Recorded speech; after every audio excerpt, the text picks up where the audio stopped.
this is trying to present the map.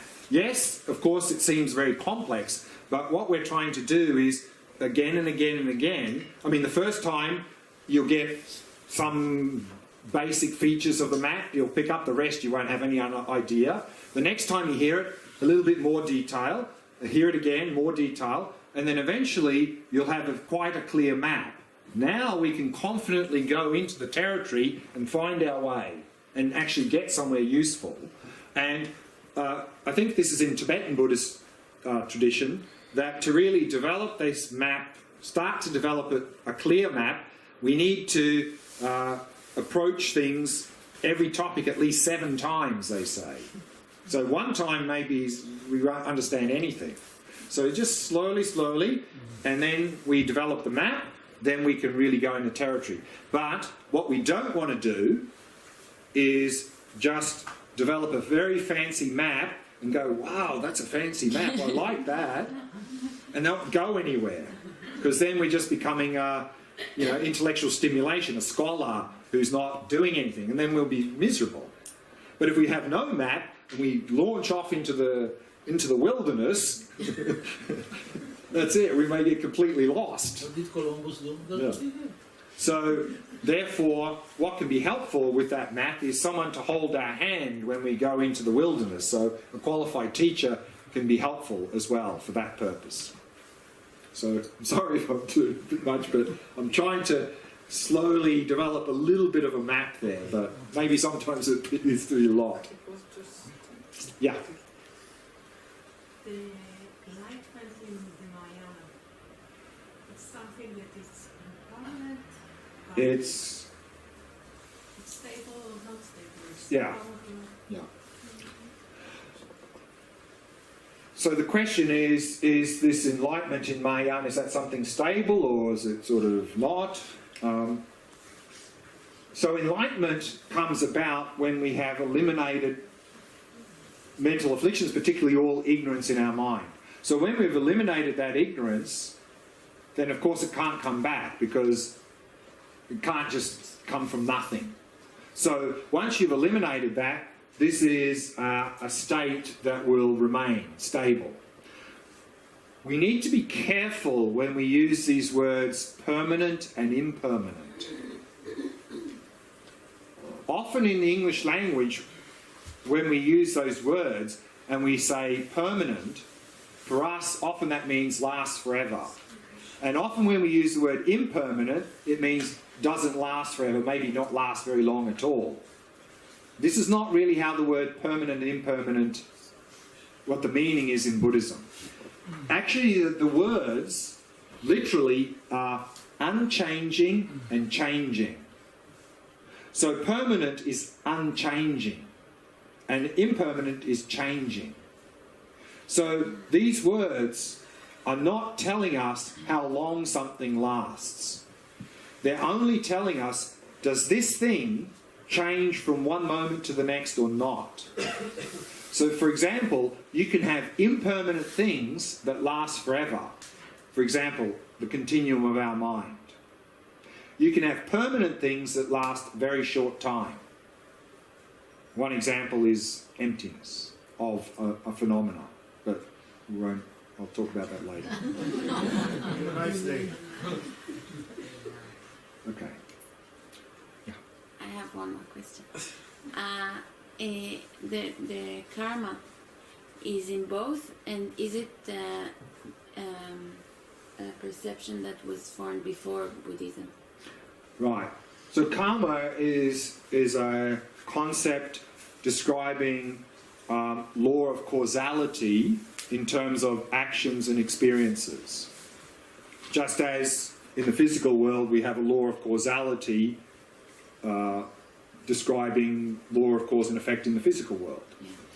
Yeah. And in all the Buddhist teachings we have this presentation. How it is described, again, can be quite different from one system to the other. But there is the general principles are the same, but how you describe that can be varied. And of course, we hear that word and maybe in other traditions, but also I think in other traditions they often talk about some sort of causality as well. In Hinduism also? Yeah. So again, what we need to be careful of, and here's an example coming up now, is just because we hear that word in another context, another tradition, we shouldn't assume it means the same thing. There's probably some similarity, but maybe there's some quite differences. For example, now we're going to talk about the third vehicle, Vajrayana. Sometimes this is called Tantra. But here, of course, we're talking about Tantra in Buddhism. The word Tantra is also in Hinduism, and maybe in other traditions. We shouldn't assume they mean exactly the same thing. Maybe there's some similarities, but probably there's going to be some big differences. So we need to be careful when we throw these words around that exist outside in other traditions. That may be the same word, but maybe have very different meaning. So let's have a look at Vajrayana now. So Vajrayana, or sometimes called Tantra, what we see here is, like Mahayana, it has the same goal, enlightenment. It has the same aspiration, bodhicitta. It has the same wisdom practice of emptiness. So what's the difference? What's the difference between Mahayana and Vajrayana? They're both realizing emptiness. They're both bodhicitta. Both bodhisattvas are striving for enlightenment. So what's the difference? The difference is the level of mind we are using in the spiritual path.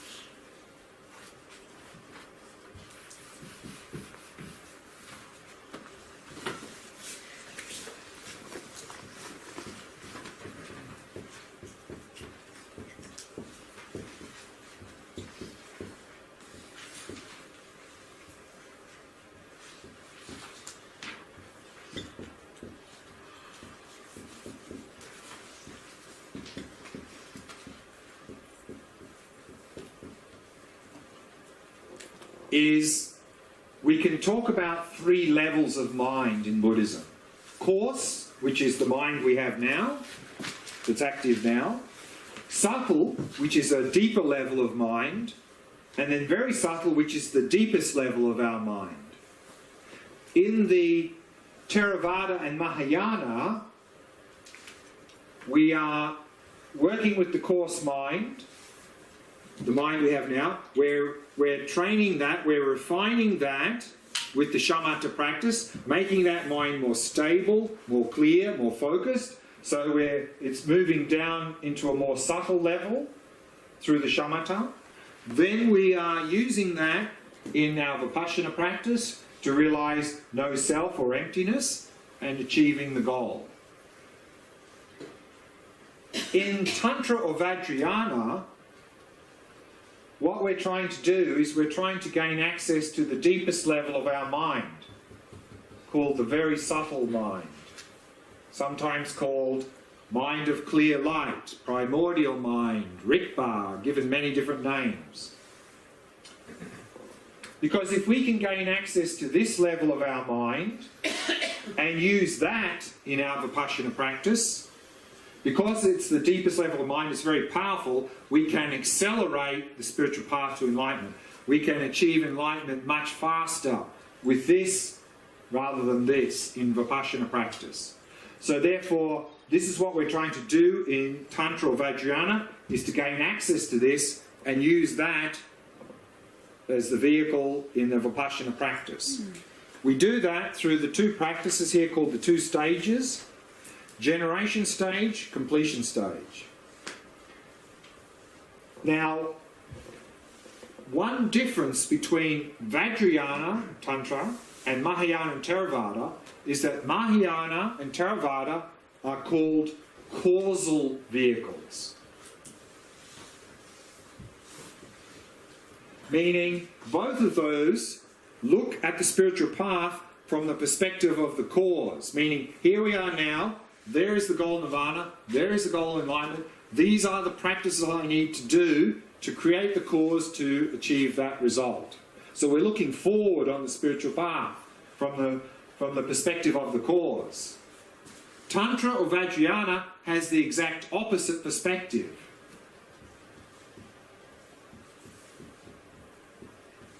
And so it's called resultant vehicle.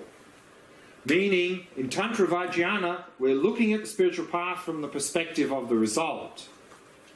And we're doing all the practices from the perspective of the enlightened state.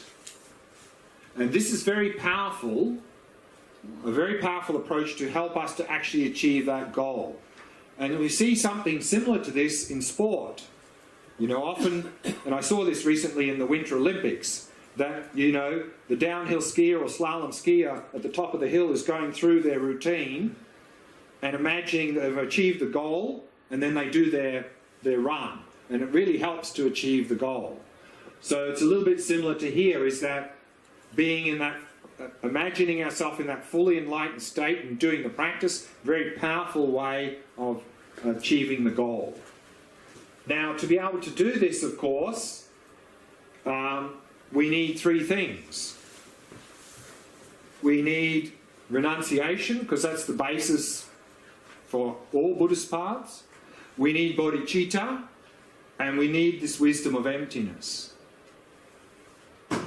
If we don't have these three things in some amount, then doing this practice won't work. Because in generation stage, we are typically doing a practice through what's called a sadhana, a practice manual, and we're usually visualizing ourselves as a deity in the fully enlightened form, visualizing a lot of Buddhas and deities as well, and then doing various visualizations, chanting mantras, and various other practices. But to be able to do that, we need to have particularly this view of emptiness. Because otherwise, when we do this practice, we'll be going, okay, now I'm pretending to be Tara. Now I'm pretending to be Chen Rezik. Now I'm pretending to be such and such a deity. If that's what we're doing, we're completely doing the practice wrong. Because all we've done is, instead of grasping onto this as me, now we're grasping onto a deity as me. So to be able to do this practice properly, we need to arise out of emptiness. So we need to have an experience of emptiness to really be able to do this practice. And then completion stage practice is about a lot of subtle body work, manipulating subtle energies in the body to cause all the subtle energies to come to what's called the heart chakra. And when that opens, the very subtle mind becomes manifest, becomes active. And then we use that in the path. Very difficult to do. But these are the two practices that we engage in to do that. And if we can gain access to this very subtle mind and use that to realize emptiness, we can accelerate the path to enlightenment. A lot more to be said about that, but I think we'll cut it short there. So if there's any questions about Vajrayana or Tantra before we finish for this evening. Who developed this Vajrayana? Of course, the assertion is that the Buddha taught this as well, but that it really didn't really take hold or develop strongly in India till around the 8th century. And by then, Buddhism had spread to most countries except Tibet.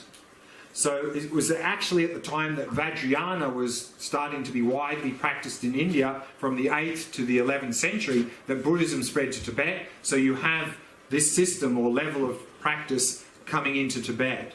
So my understanding is now, in the modern world, that Vajrayana in its fully developed form only still exists within Tibetan Buddhism. Within Buddhism, of course. Maybe it's not the kind of that, but what is the difference between this and the yogic tantra? The yogic tantra. Yeah, when you do yoga tantra, like in yoga tantra, you also do all kind, like when you study yoga from a tantric perspective, you also do those kind of things. So I was wondering, what is the... Yeah, I think this is again coming from the Hindu tradition, and so I can't really comment authoritatively because I've never studied Tantra within Hinduism. As I said, I think there's probably a lot of overlap and similarities, but probably you're going to find some differences as well. But to really give some precise discussion on that. I have not studied it, so I can't comment. Okay. I think that's all I wanted to cover this evening. So,